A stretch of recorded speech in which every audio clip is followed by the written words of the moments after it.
欢迎收看《寰宇全世界》，带您走进全世界、全球各地的观众朋友，大家好，大家平安，我是何荣。两岸大事国际焦点深度剖析，打开视野。透过 YouTube 收看朋友，请您帮我们按赞、订阅、加分享，动动手开启小铃铛。也欢迎您告诉我们在哪个城市打卡收看。当然，欢迎大家多多跟我们互动，表达您的观点与看法。好来，欢迎今天3位来宾。首先是前立委林芳委员，大家好。另外，淡江大学日本政经研究硕士班教授蔡喜勋老师，大家好。还有淡江大学战略所副教授林颖佑老师。何荣好，各位观众朋友，大家好。好，在上个礼拜，我们都看到了美国迅雷不及掩耳的对委内瑞拉出手了。那出手之后呢，现在外界关注的除了格陵兰、除了加拿大之外，还有包括古巴以外呢，还有一个重要的目标。伊朗会不会成为下一个目标呢？在伊朗呢，现在看到民众最近是纷纷上街抗议一件事情：通货膨胀，因为日子实在过不下去了。通膨的怒火也像燎原一般的延烧到全国各地。而英国媒体《泰晤士报》就报道说，伊朗的最高精神领袖86岁的哈米尼已经准备好要逃往俄罗斯寻求庇护。但更棘手的是，以色列的安全内阁也传出，正式批准代号叫“铁拳 ”（Operation Iron Strike） 的军事行动，研判美国跟以色列联军可能在72小时之内会对伊朗发动突袭。而在台湾这边，我们的国防院研判呢，就分工来说，认为以色列打击目标应该是以伊斯兰革命卫队还有伊朗的防空武力为主。顺便也钳制他们的地面部队，而美国呢，则可能比照委内瑞拉的精准斩首模式。这个报道言之凿凿啊，把分工之如此精细都列了出来。现在看起来，这个军事冲突真的是很难避免了吗？委员，对于以色列来讲，这个是个难得的一个良机啊，正好是一个机遇，因为它伊朗内部出现问题了嘛，因为对以色列来讲，他以前最大的敌人是埃及，是叙利亚，可能还包括像伊拉克这样。可是这些国家现在基本上都对他构成不了威胁了，但是呢，在过去的这个大概20几年来，对他真正构成威胁的，坦白讲，应该是伊朗，因为不管是哈马斯，不管是真主党，不管是福塞组织，也门的福塞组织。这后面的主要的金主跟武器的提供者大概都是伊朗，所以他觉得要把伊朗灭掉，尤其伊朗是拥有制造核子武器的潜在能力，听说现在大概高浓缩铀有400公斤，所以他给他很短的时间，他可以造出来，就有核武威胁。对，所以以色列觉得这个是摧毁伊朗对他构成威胁的那个力量的最好的这样的一个时机啊，我现在有一个问题在这里，就是说你能够对伊朗做到什么样的程度？你说斩首式的这样的一个行动，我相信他有能力。但是如果说要对这个国家完成相当程度的占领或是派一大批的部队，不是全面的占领，至少对德黑兰进行某种程度占领，我觉得不太容易了。是，因为毕竟这个。伊朗有165万平方公里的土地，有8800万人，这个是一个大的国家，没有错。很多人民，包括行政官僚，都对这些教士为主的这些掌管大权的这些宗教领袖是非常的不满。但是你的外国的力量进到里头去要攻击他的时候，我认为他们的。要去帮助以色列的可能性，坦白讲不是很高，因为这里要注意的一件事其实是俄国，因为俄国跟伊朗其实靠得很近了，里海中间只隔一个亚塞拜然。对于俄国来讲呢，你吃掉了委内瑞拉，现在你要把伊朗给整得很惨的话，那我请问你，那我怎么办？这就是我想要继续请教您啊，就是你怎么看？就是因为我们讲伊朗，它毕竟不是委内瑞拉，您也提到了，不管是在文化上也好，宗教上也好，都是非常迥异的。那我想问的问题是，那接下来呢？如果真的以推翻神学式政权作为现在的主要目标，推翻了以后，美国自己也有前车之鉴啊，有了伊拉克，有了阿富汗的前车之鉴，他怎么去处理后面的 afterward 后面的部分呢？这个是很对，你讲这是非常好。像伊拉克，它就什叶派占多数的这样一个国家，你美国现在还在当地在周遭驻扎大批的美军，所以他现在就就范了。你美国慢慢你军力如果退却的话，伊朗长期来看，就那个伊拉克是可能变成另外一个伊朗了。所以那伊朗又比伊拉克要大了更多。所以你即使你把这个神学式的政权给搞垮了哈，就这些这个宗教狂热的这些教派把它搞垮，但是我认为那个官僚系统留下来那些官僚系统，他们把伊朗把它稳定下来以后，他们依然不会跟以色列妥协。是，我认为这里面有宗教的问题，有历史的问题，还有很现实的就是真主党跟他们的历史关系不容易切断，是包括哈马斯，是，而且就已经有潜力可循了。所以林老师又怎么看呢？因为其实这个你到时候像是真的，如果像是一个马蜂窝，你捅了以后呢，这接下来要收拾的烂摊子非常的大，怎么办？英国媒体中东之眼呢，先前其实也曾经爆料，他们就发现说，在半年多前，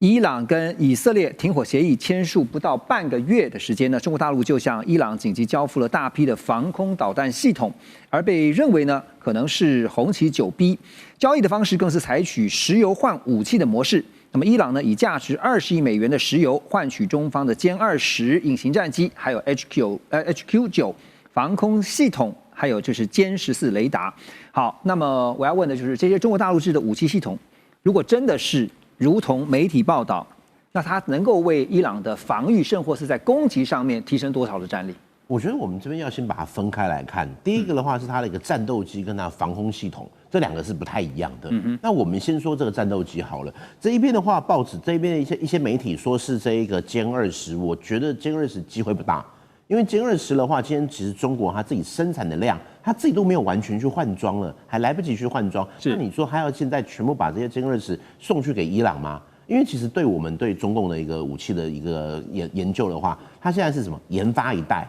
自己使用一代，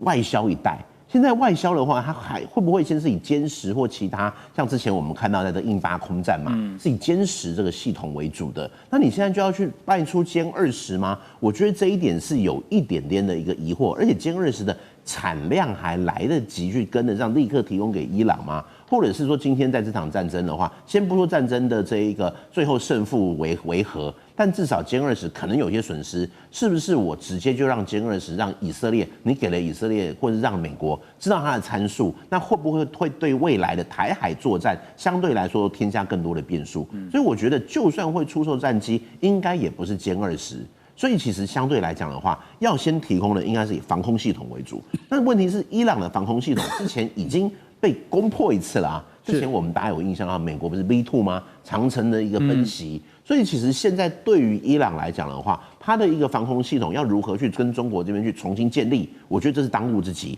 那现在的话当然是以红旗系列为主。我个人的分析啦，会觉得是说，如果今天伊朗它全部的系统都是采取中国这一套的话，或许今天美国在使用上面，它可能就会比较倾向用一些相对来说先进的。我知道很多的观众一定会把这一件事情拿来去跟这个委内瑞拉做一个比较，因为委内瑞拉感觉好像中国制的这个全部被美军如入无人之境直接杀进去。可是我们要知道的是，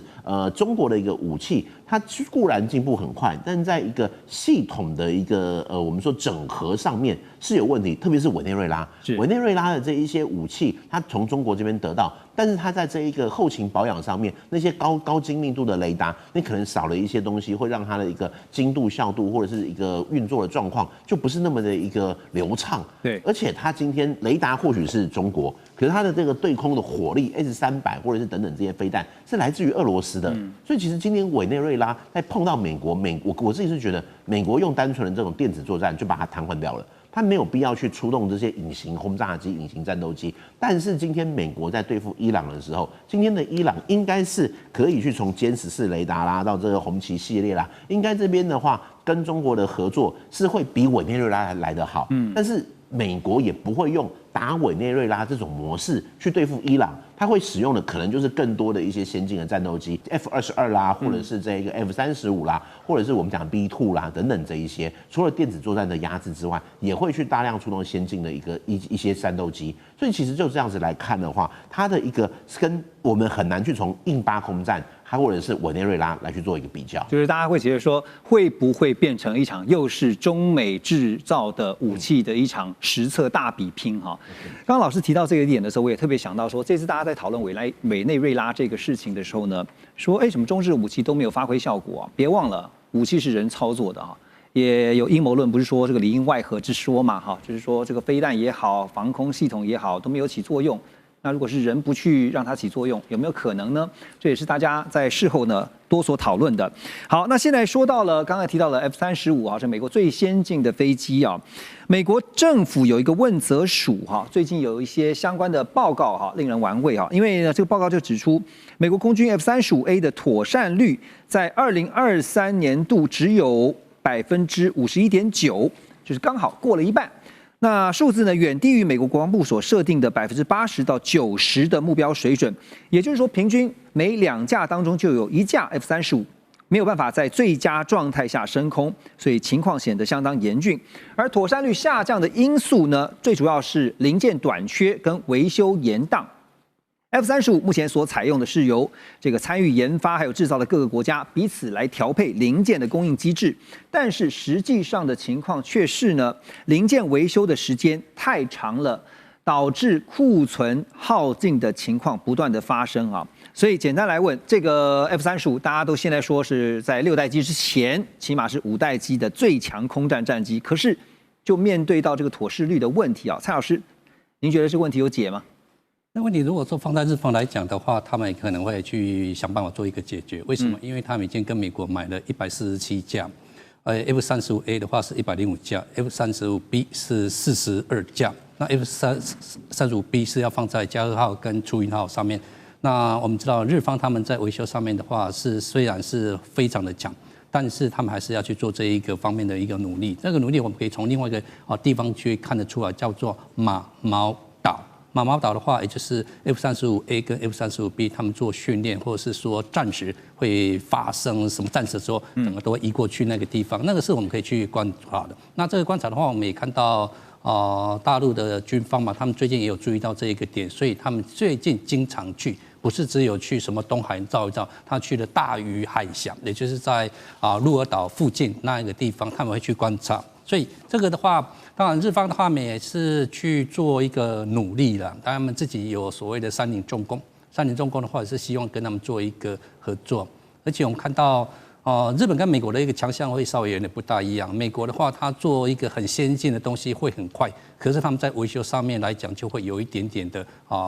不是那么样的积极。那这边会有日方去补这个不足的部分吗？这是日方他们希望去做的，因为我们刚刚所说的，他毕竟跟他买了147架，因为他自己有实际的使用需求一个需求。如果这个147架，你如果说只有一半能够起飞上去的话，对他们一个作战能力会有很大的一种影响。OK， 那您怎么看？就是说，因为现在我们之前也请教过您在节目当中有提到说，英国、意大利、日本3个国家共同组成的战机合资企业要打造的是6代机而且是逆踪战机，这个全球空战计划。那如果现在5代机面临到零件维修时间延宕的问题，6代机的话是不是应该及早的去思考呢？日方的话，他们确实有在做这一个努力了，但是的话，这跟5代机有一个很大的不一样，因为5代机的话是 Made in America，6代机的话基本上是由日本主导的 Made in Japan。日本他们所擅长的就是一个品质，就好像我们所说的Toyota 生产系统，这就是1980年代的时候为什么会打败美国的一个原因。这也是为什么日方他积极想要自己有一个主导权，不能够说所有的武器都跟美国买，因为我跟你买的话，不是只有硬体的问题而已，而且美国并没有把真正的软体整个都移交过去。我跟你买的硬体，我没有一个软体的话，我也不行。所以他们自己希望能够打出一条路出来，但是在这条路的话，跟5代机有一点不大一样的地方是，5代机的话是你飞机不上去的话，武器不能够打出去，不管是飞弹，不管是所谓的炮弹，不管说你一定要飞机要飞上去。但是6代机的话，它是一架飞机上去，它会带很多的无人机。无人机我们可以讲它就是一种消耗品，消耗品的话飞出去没有带回来的话，这个不会有太大的一种问题点。那没有问题一点的话，它的良率自然会从以 Made in Japan 他们所擅长，会把它做得非常好。这个是我们不同的一种想法。是，那不同想法的话，我们又会可以看到，因为做了6代机，最重要还有一个地方就是在晶片上面，因为我们知道日本跟台湾的关系非常的好嘛。那非常好的话，这个晶片的取得上面应该不会有太大的问题点，所以 Made in Japan 的品质这2个字是他们所挂保证的。所以不管是 Made in USA 或是 Made in Japan 哈，其实刚刚提到了5代机也好，6代机未来的这个先进的逆踪战机也好，大家除了比拼的是科技之外，也比拼的是刚刚点到了一个重点，制造能力。马上回来。欢迎您继续回到环宇全世界。在上个礼拜，我们看到了美国对委内瑞拉展开了军事行动，而且呢，川普呢就直接在海湖庄园，他就在众目睽睽之下，也在全球所有人的目光之下呢，把这个委内瑞拉的总统马杜罗给带走了，而且呢，立刻就带出了委内瑞拉的境内，并且在之后呢，也主张了说，美国在委内瑞拉当地的石油是有权利的，又立刻扬言说，下一个哥伦比亚要小心了。好，还有古巴也准备倒台吧。另外呢，他也说呢，格陵兰必须也纳入美国的控制等等，因为他说，如果不是被美国控制呢，就可能被中国大陆跟俄罗斯给控制，所以格陵兰对美国来讲太重要了，具有战略重要的价值。好，那当然这一连串的行为呢，最近也有一个新的名词出来啊，叫做唐罗主义啊，就是门罗主义的2.0版。现在因为是川普当家，他是唐纳川普，所以叫唐罗主义。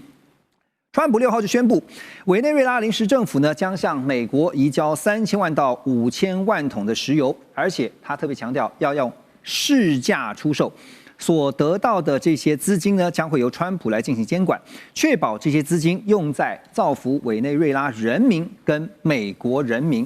以市价出售，大家立刻联想的会不会对中国大陆，就是现在委内瑞拉石油的买家造成冲击？会吗？那如果中国大陆不买的话呢，会找谁买？还是说买可是有条件的买啊？这些问题我想请教一下委员。还有就是特别，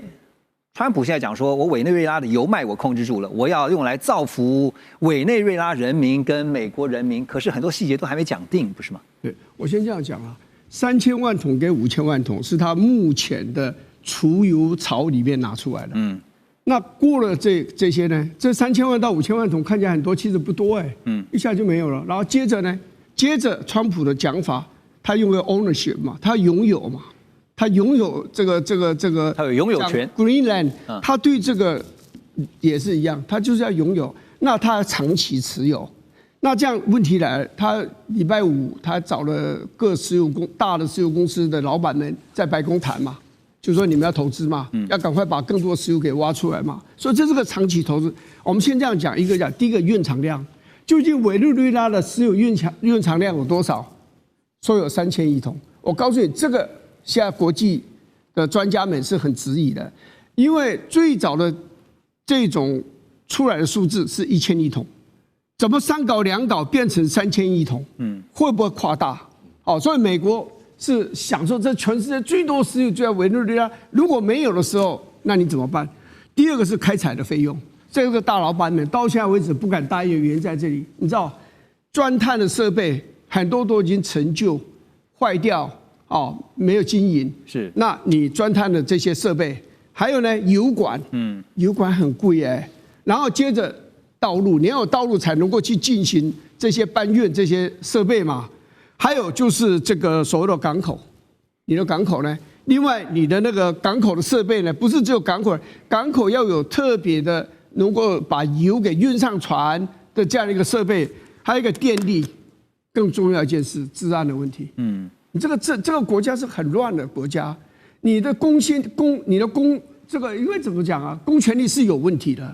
治安那些怎么办？采油、探油的地方是在很遥远的地方，那个地方的治安情形怎么样？根据估计，美国的这些大石油公司如果要让这些石油大量能够生产，每年要投100亿美金，要连续投10年，就是1000亿美金投完以后才开始有回收。那现在就开始讲了，好了，你把这个石油生产出来了以后，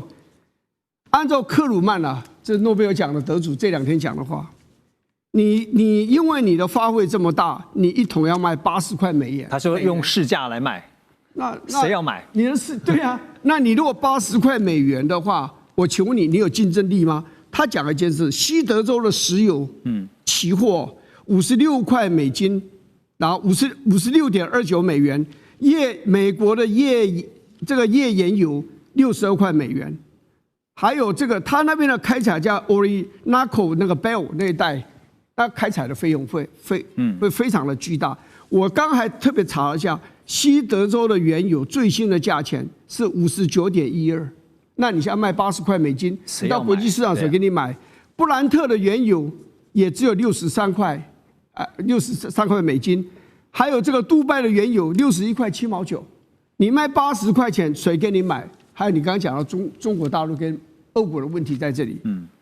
你知道他们都委内瑞拉跟这两个国家都借了很多的钱，所以他用石油来偿还，所以中国大陆2家公司可以取得44亿桶的石油，然后俄国可以取得23亿桶。这个是协约大家签下来的，你美国敢讲说，那你俄国跟中国大陆你量到一边，你们自己投资失败了，啊，这个一滴油都不给你们，你觉得他可以做得来吗？川普不会，因为他说什么，在我眼里都没有国际法，不会那么夸张。如果是他讲的这么伟大的话，乌克兰战争早就结束了，如他所讲，20小时就结束，俄国人并不怎么买他的账哎，那你这两个国家加起来，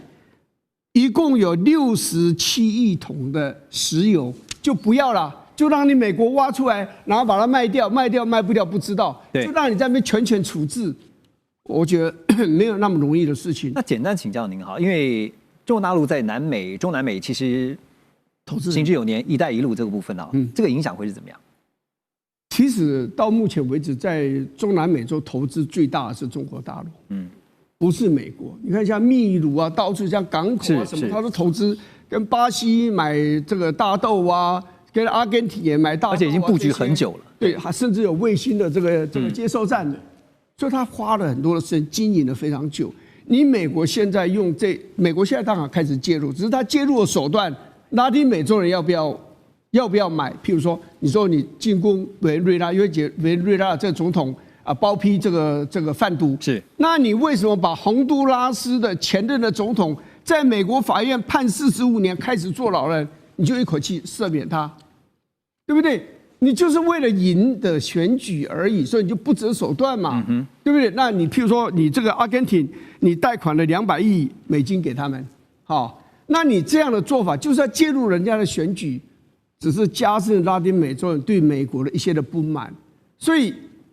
川普的这一套是不是可行？他的做法跟以前的总统们都不太一样，他是用很高压的手段，然后砸大钱的手段。那长期来看，1-2个国家、2-3个国家可能有效，整体的国家、整体的地区，而且长远来看是不是有效，我们真的不知道。对，我们刚刚讲说唐罗主义啊，就是这次再次的全球也看到了，就川普想干嘛就干嘛的意思啊。然后呢，他要向全球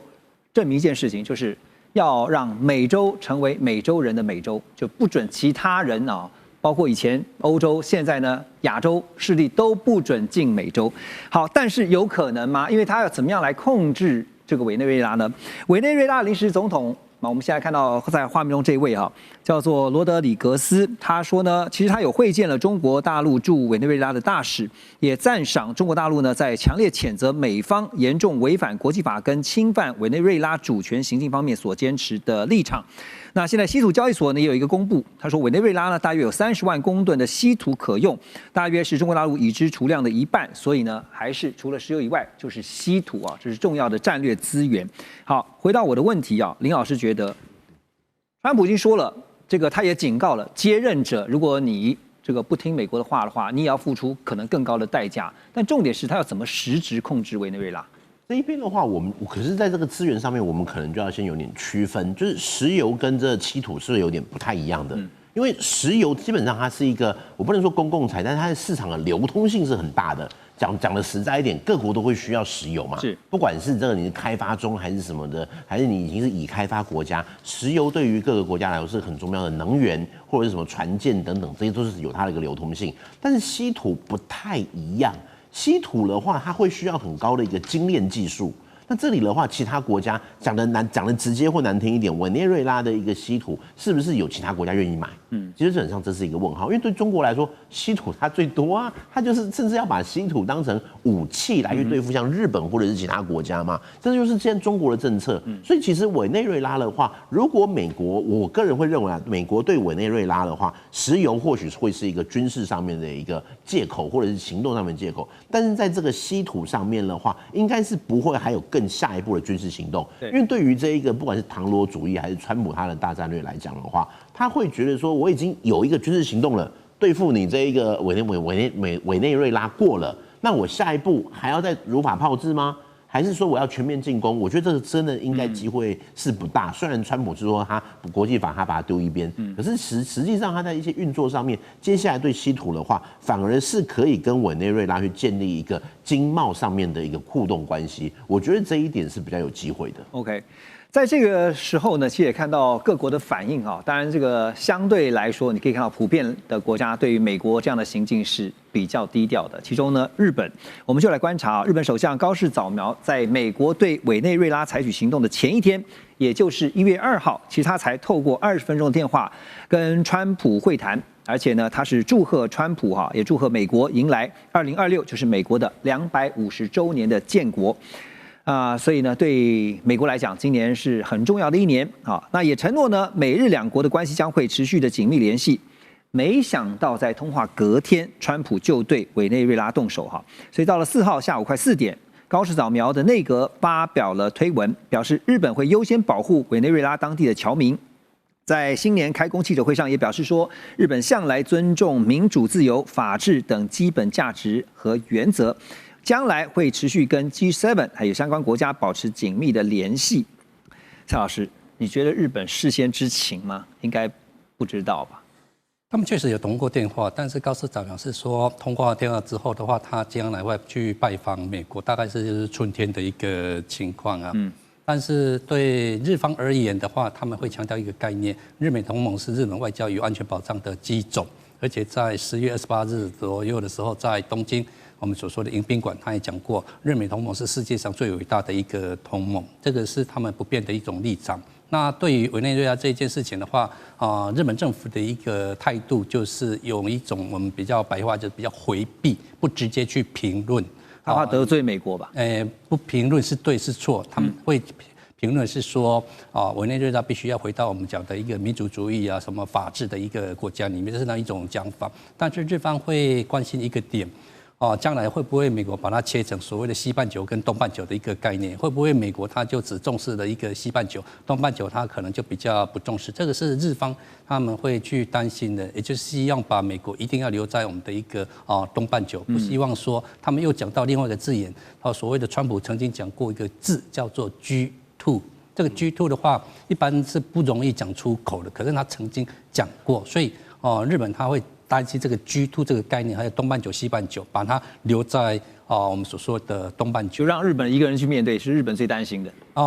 当然，日本也会担心这个事情，因为日本他们必须要面临有3个国家，一个是中国大陆，第2个是北韩，第3个是俄罗斯，这是他必须要去面临的。包括他们现在毕竟还没有核武如果没有核武的话，这3个国家都有核武，所以他们是担心这一个事情。然后日方的话，他们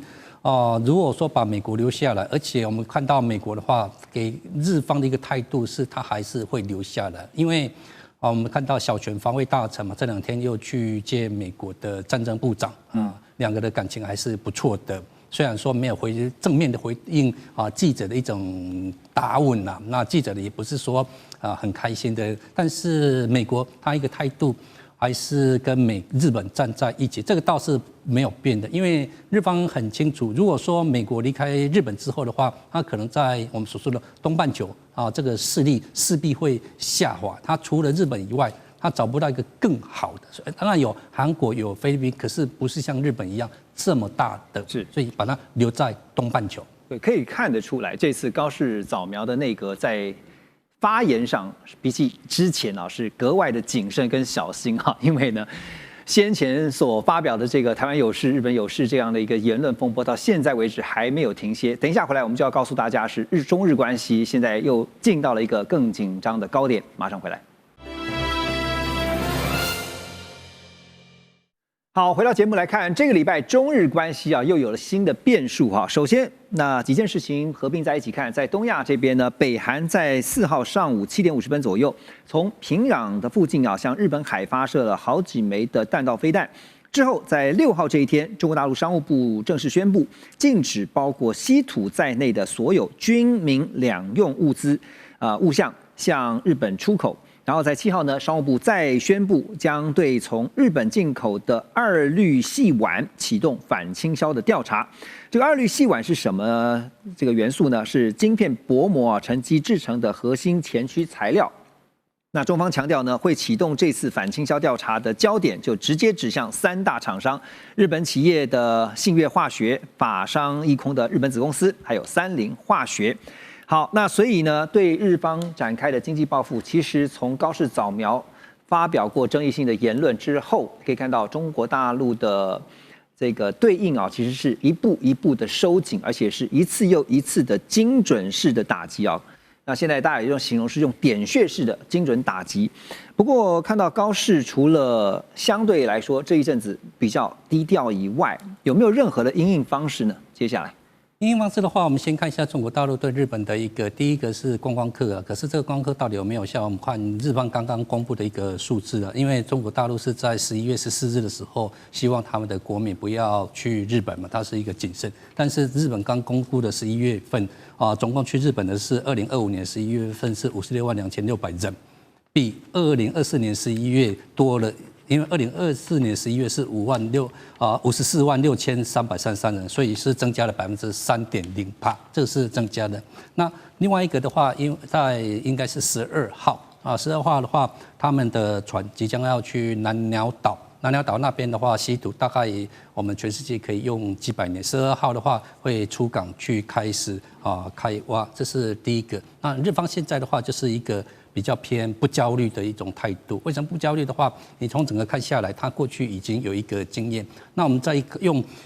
事实上的数字去做一个解释，因为我们会看到很多东西，可是我们是要看一下数字。数字的话，我们可以看到这是12月5号跟7号 NHK 的做一个调查。它的国民对高市早苗对这一个因应对中方的一个因应的话，20%加41%，这两个加起来是61%是赞成的。觉得他做的不是很好的话，是18加11只有29，所以61的话是赞成支持他的，所以他支持率非常高。第二个，我们还是要从市场的一个角度来看哦。虽然说中方对日方祭出另外一个制裁，但是我们看到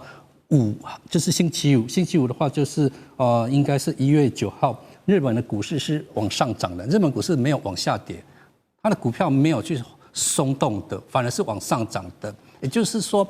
虽然中方对日方祭出这么多的一个制裁，但是在国民它的一个支持率它是很高的，而且市场的话它是没有动的，没有动的话，代表的话，它那个点穴式的话，可能会对某些企业会有影响。那即使是有影响的话，对整体来而言的话，并不会有太大的一种影响。老师觉得是冲击不大。就是说观光也好，包括像现在所寄出的这个稀土材料这些相关的这些制裁，不是制裁，就是说这些管制也好，或者说反倾销调查也好，影响不大。观光来讲的话，我们刚刚所说的，去年的11月，事实上是比2024年的11月是增加3.0%，所以中方的就是，但是我们从正面的角度去看，我们从正面角度，就是中国的观光客它变得比较现代化了。就是大人吵架归大人吵架，观光归观光，我认为我就不要。我要问的意思是说，中方对于日方现在的做法，还会不会更加的收紧？而且还有哪几招会出呢？现在最担心的就是稀土已经是寄出来了，但是这个稀土寄出来已经是在日方事先已经我们讲沙盘推演过，已经推演过了。因为他们从2010年的时候已经有经验，所以他们会有去做一个累计。这个累计就是我们讲会有一些库存。那这个库存还有一个东西就是说，稀土它上面没有名字，它只是说中国不可以直接出口到日方。并不是说日方不能够从别的地方去买，所以稀土的话，它是如果说可能1年、2年、3年一直持续下去的话，那影响会很大。那只是说，如果是大人的吵架，口头吵架什么半年、1年又说下来的话，这个的话倒是不会有很大的一个冲击。所以我们看到这个股市事实上它是往上涨。没有往下掉的。这市场的话是乐观去看待的。好，所以这个接下来再来看哈，就是中日这样僵持不下，那会不会在4月份，也就是川习会的时候出现一个转机啊，或者是一个都有台阶下的可能？等一下我要特别请教一下几位老师。好，那现在看到中日关系，摆在眼前的事实是持续紧张，而且是不断的升高。中韩倒是呈现一个向好的格局啊，因为我们知道韩国总统李在明呢，他先访问中国大陆，再访问日本。7号他结束了访问中国大陆的行程，回到国内之后呢，隔天主持会议时候指出，这次他访中为全面恢复韩中关系奠定坚实的基础，也为两国深化经济文化全方位的合作交流打下了稳定的基础哈。因为最关心的就是限韩令有没有可能来提前的取消，当然大陆方面也给了一个比较善意的回应。好，那李在明呢，接下来呢也会应日本的邀请，就是高扫描邀请他。那在13号呢，开始会对日本展开为期2天的访问，而这也将会是韩日两国领导人时隔2个半月再次的面对面。李在明要访问高市扫描的故乡就是奈良县啊，出席韩日双方的首脑会谈。好，说到了中韩这次的元首会哈，其实有一张照片啊，大家应该印象深刻，就是韩国总统李在明还特别自拍 selfie 一下哈，然后呢后面是习近平。中国大陆国家主席习近平跟他的夫人哈，那2对夫妻呢在一起同框的画面。好，那所以呢，现在大家也在看的，委员你怎么看？李在明把握这次中韩正在紧张的这个时机哈，他站在韩国的立场，一定是想帮韩国争取对于韩国有利的一些利益哈。那中方又透过这次的中韩元首会，又希望达到什么样的目的，或者是放出什么样的信号呢？我是觉得对中国大陆来讲，能够改善跟南韩的关系是好的啊，尤其当他跟日本、跟美国的关系都有一点往下走的这个趋势，而且越来越明显的时候，那因为南韩毕竟它的半导体的产业还是非常强啊，那南韩当然也需要中国大陆，因为中国大陆真的很需要南韩的一些的半导体的产品，对啊，然后双方又那么近啊，所以而且对南韩来讲还有一点。跟中国大陆关系啊，某种程度不是只有为了经贸利益而已，因为它可以牵制北韩，这一点非常重要。那现在要讲的就是说，那这个南韩想不想在中日之间扮演折冲的角色哈？我认为是第一个要看中国大陆跟日本有没有意愿。那你看高市早苗到现在为止，他民意支持度从去年10月到现在都70%以上，所以自民党现在认为这是很好的。他们可能也认为说，啊，这个时候为什么要对中国大陆低头呢？我国内支持度这么高，而且现在自民党在考虑要解散国会，对，等一下我们特别要谈一下，要重新再选，对，所以这个时候日本没有低头的道理，对他来讲，那对中国大陆来讲呢？我搞了一个80周年对日抗战的胜利，这个阅兵搞得这么大，然后我现在在经贸上对日本采取了很多的这样的一个惩罚，加紧惩罚的这个措施。那你想他会去想要跟日本这个时候去低头吗？啊，不可能。要想要改善关系，我认为双方都有这个意愿。可是谁都不想提早，就是先讲出来，因为想讲出来说啊，我希望跟日本改善关系，或我愿意跟中国大陆改善关系，那就显然你气势就低了嘛。而且前面做的都白费了。那你要考虑到国内的反弹哦。对啊，你北京。在这个外交对日本的外交上，你表现那么强硬，突然间说你要改善跟日本的关系，我看中国大陆你自己本身这个车子要怎么刹车？那对高市早苗也是也一样，因为高市早苗他现在是一个非常右倾的这样一个政府，对中国大陆要去低头的话，他可能认为是一种一种耻辱了。对，那另外还有一件很重要的一件事，就是说中日如果想改善关系，需要透过南韩吗？南韩有这个分量去调解这2个大国之间的纠纷吗？难呢，未必有。而且最终还有一件事，南韩会想：那我得到什么？我如果得不到东西，我干嘛去帮你们去调停？你们双方之间某种程度的对立，对我南韩可能是一件好事啊。你中国大陆少买日本的货品，给我多买一点，对不对？那你日本也少买中国大陆货品，给我南韩多买一点啊。你们观光客最好彼此都不要去，都来我南韩。所以。地缘政治有时候朋友跟敌人是很难区分在。而且委员还讲到这边，我还特别想到说，日本现在跟中国大陆之间的关系不好，其实开心的还有美国啊，因为呢没有办法跟中国大陆买的话，跟美国买哈，所以回到刚刚讲说那个分量不足的问题啊，那所以美国应该够分量嘛，所以就是会不会在4月的川习会也可能会是一个化解僵局的机会？我想今年的一个2026年的4月的川习会，应该是大家各界万众瞩目的一个盛会啦。那至于是说，没错，刚刚老师有去提到这个北朝鲜或者是在韩国啦等等这些问题啊，因为朝鲜半岛有自己的一个矛盾存在，而且对南韩来讲的话，他是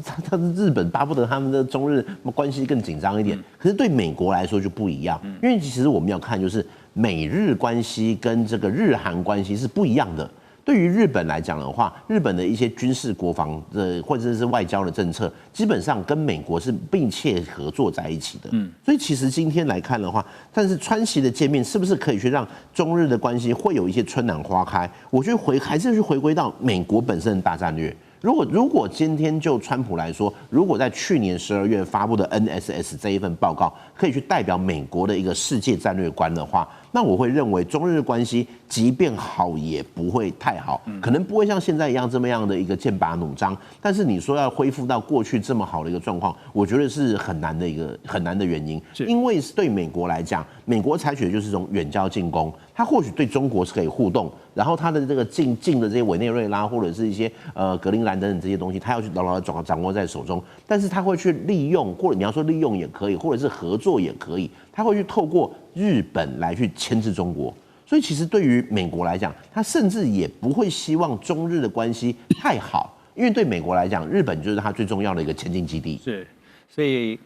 刚刚我就突然想到 timing 还没出现哈，但是对于高市早苗来讲，现在有一个很好的 timing， 就是呢，刚才委员点到的要来改选国会这件事情啊。日本读卖新闻也报道说呢，高市早苗正在研议啊，考虑在23号国会一开始呢就宣布解散众议院来进行改选。那画面当中我们看到自民党呢目前在众议院拥有199个席次，和维新会合计的话呢，勉强达到过半所需要的233席。但对于高市早苗来说，他当然希望自民党是独大，就是在国会是过半数的，不然现在钳制于这个维新党，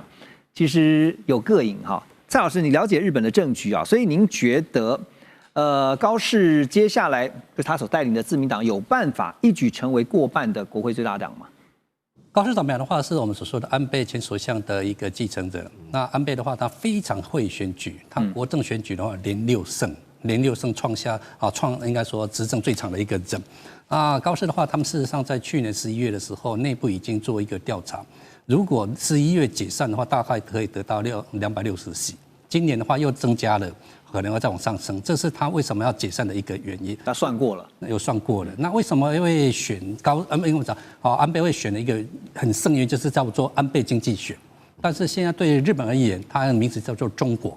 我们看一下，多少国会议员来到我们台湾？不管以前他亲不亲台，反正现在只要选举到，很多人都会来到。那有多少人去到中国大陆？0。连国民党都不敢去。那我们如果说再用所谓的那个数字来去做一个解释的话，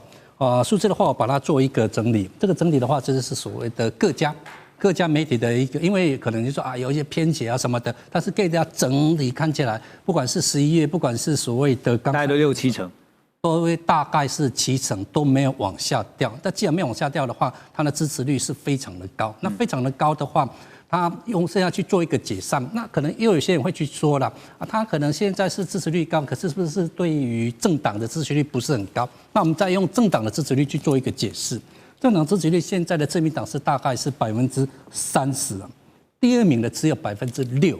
所以我们如果说撇除没有所谓的政党区分的话，那自民党大概就是占1半，因为这些人的话，他可能会投给自民党。那我们刚刚说的安倍，他为什么会选叫做安倍经济学？但是现在自民党他们选的叫做中国，所以只要中国对日本越不好的话，他现在的保守派的力量会越强。那越强的话，国民的支持率自然就会越高。那越高的话，就是这个是一个时间点。而且你如果没有在23号解散，因为进入国会可能那个在野党会批评，而且他们担心，万一内阁出来有一个人出包了，有一些什么 scandal 又出来了，那支持率会往下降。所以现在是最好的 timing。这个一个是他们去算过的一个结果。好，那我再快速请教您哈，如果今天自民党成为未来的国会最大党了，哈，高市可以全面执政了，对于中日关系，您觉得是好还是不好呢？中日关系的话，日本他们会想，我跟你好的话，它可能只是一种表面，因为中日关系的话，他们还是存在所谓的军事上面的一个问题点。我们说中日好，大部分都是什么政治好，但是他们都是那是外交，外交的是一种表面，那不是真实的。军事的威胁是日本真正面临到，他们真的是连国民都有感受到他们的军事威胁。一般对政治没有兴趣的人，现在感受到中国他们军事一天到晚来到我们这里，他们会担心。好，等一下回到寰宇全世界，我们要来关注的，拉到美国去看一下，最高法院对于川普所发动的全球性的这个关税，到底合不合法，要宣判。马上回来。好，回到节目来看的是美国最高法院呢，现在又预计说要改到1月14号的这一天呢，来公布美国总统川普所发动的全球性的关税政策是不是合法？因为原本大家期待的就是在1月9号的白天啊，台北时间的1月9号，昨天的就是礼拜六的深夜11点钟要公布，但是呢后来又往后延，说要1月14号再公布。路透也指出，如果川普输了这场官司的话，那后果是什么呢？美国政府可能会被要求返还进口商已经支付的税金。这个算了一下，合计大概是有达到1500亿美元哦。不过呢，就算是白宫被判输了不合法，那仍然可以用其他的贸易法源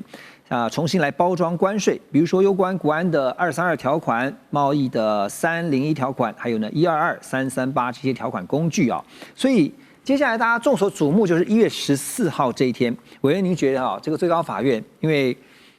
很多人说美国的司法是他们的灵魂嘛，你觉得这个判决会是如何呢？大概会从什么方向？我是觉得一半一半的，因为你去看了前面的第一审是国际贸易法院判的，2审是联邦巡回上诉法院判的，这2个都是判川普输了。那很重要一个原因就认为说，你这个税抽这个税，这个是国会的权利，你不能现在拿了一个什么 IEE 这个 PA 什么国际什么紧急法案，经济什么权法案，就拿这个东西，然后你就在那边开始在关税上面这样子搞得虎虎生风。那如果按在这个最高法院，他们常常要做的是从宪政的理念上面来看问题，宪政就是美国就是 checks and balance， 对，就是要制衡的理则。那制衡理则里面很重要一件事，国会拥有的权利里面，除了宣战的权利以外，很重要就是扣税嘛，要征税嘛，包括关税嘛，这个权利基本上是在这个国会手上的。对，所以你现在川普就是等于是破坏这个规矩，破坏这个民主这个美国的宪法的三权分立的这个理则嘛。所以一般来讲认为他会输，可是另外一方我们要去想，就是说大法官也是人呢。现在9个大法官里面6个是共和党的总统提名的，其中有3个是川普第一任的时候所提名的。按你现在说这些人，这大法官也是人啊，他的心也是他有人性人。对呀，所以他要感谢，而且当时这些美国的总统他们在挑大法官的时候，当然他们是要做功课的啦。第一个，他们对共和党的感情如何？第一个，他的理念上面对我们共和党的这个政治的哲学，我们的思维的这个理念是不是比较的接近？所以他挑出来的人基本上，民主党挑的人会比较倾向民主党，共和党挑的人是理念上面比较倾向共和党的嘛。那你现在6比3，保守派有6个。相对来说有优势。对啊，它相对而且这个优势起来是很明显的所以大家就睁着眼睛去看。不过有一个问题是这样，即使你说它违宪，它现在主要指的是这个所谓的对等关税嘛，对，关税里面的所谓的这个对等嘛，那其他的还是可以扣嘛，然后最重要是美国总统还是有些特权，譬如说232条款。301条款，这个我们都耳熟能详，能动不动就拿出来呀。对啊，如果232是针对国家安全，国家安全是个大帽子，一扣上去，半导体的产品我就要扣你的税，汽车、不锈钢这些我都要扣你重税，为了国家安全啊，为了救我们自己的产业啊，很少人能够去对抗，你知道吧？而且你要对抗它的话，可能又要重新要从这个最基层的法院又开始走起，要慢慢到最高法院。那时候川普大概任期都已经满了，对，所以作为总统，美国其实是个大总统，虽然是个民主国家，总统有太多的法宝，太多的权力在他手上供他使用，所以你真的要对抗一个总统不太容易啊！你说我这个不能做好，这个我就不要了，那我就拿另外一个东西出来啊！你说不要，但是也被我拖了一阵子啦。啊，你说这个不行，那我再拿另外一个来，搞不好大法官都已经走掉了，都死掉了，对不对？所以这个是美国总统他的一个权利。川普在2.0啊，就是他第2次执政啊，确实跟无限画上了等号一样哈，就是包括像是他的权力无限的扩张，还有包括刚刚我们讲到说委内瑞拉这个拥有它的石油资源是无限期的拥有这个石油资源啊，但是也看到这个美国的关税呢，现在当然大家等14号的这个判决，可是已经打得全天下大乱了哈。那日本跟南韩是因为经过和美国协商以后，现在关税都降到15%左右。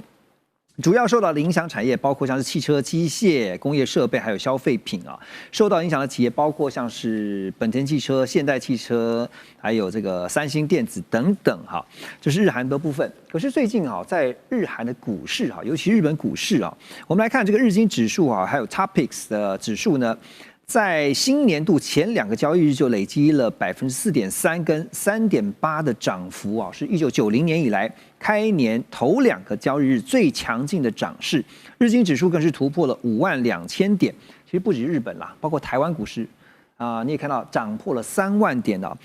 那乐天证券社长呢就说，高市政权具有弹性的成长战略很关键，他认为股市会持续稳定的发展，感觉好像是有点脱钩的感觉，说是不是真的关税的影响不大，以至于说亚股最近包括我们提到的日本、韩国，尤其是日本股市啊，台湾也是，这个都高的吓人。老师怎么看？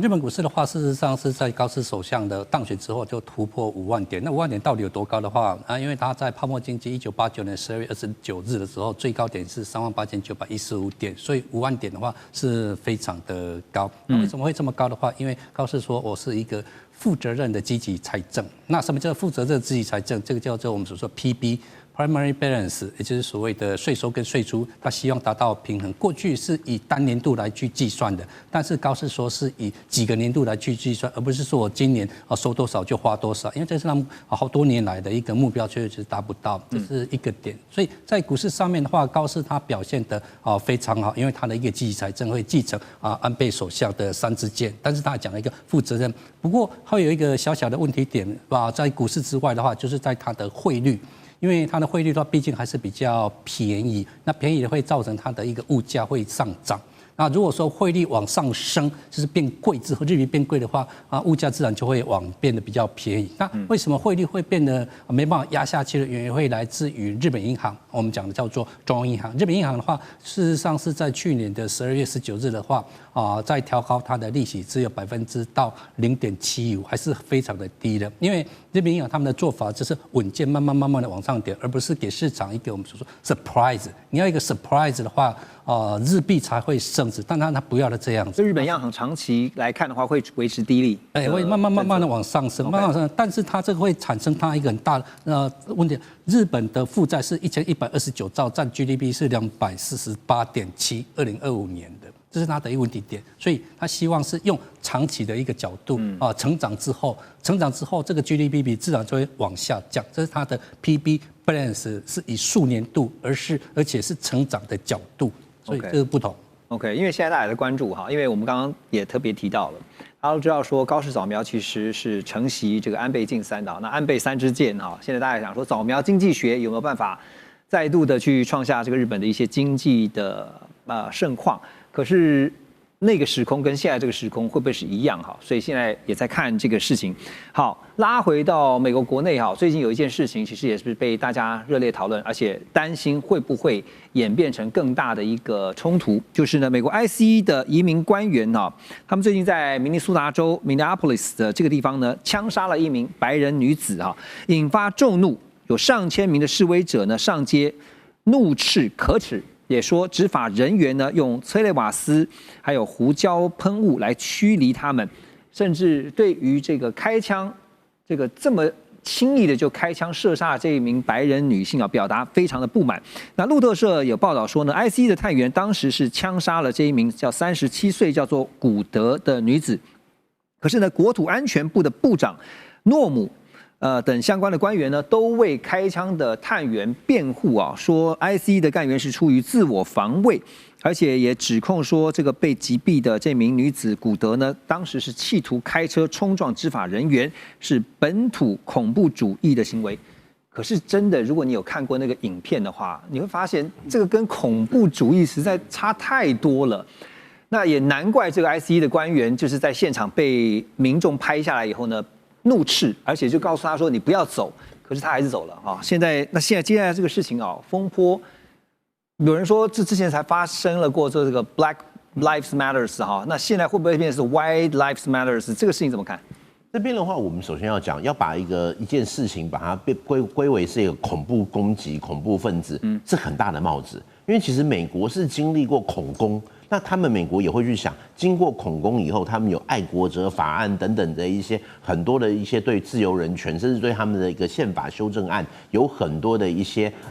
抵触的一些规定。那好不容易把它归为正轨了，那现在这一些是不是川普又会把它再这个倒回去呢？所以其实说实在，在什么外交啦、关税啦，很多美国人民他不一定有那么有感。因为对他来讲，最重要的就是今天你会不会乱开枪，会不会去给我扣帽子，这个是关系到他们生活的。所以我会觉得，其实这件事情如果没有处理得好。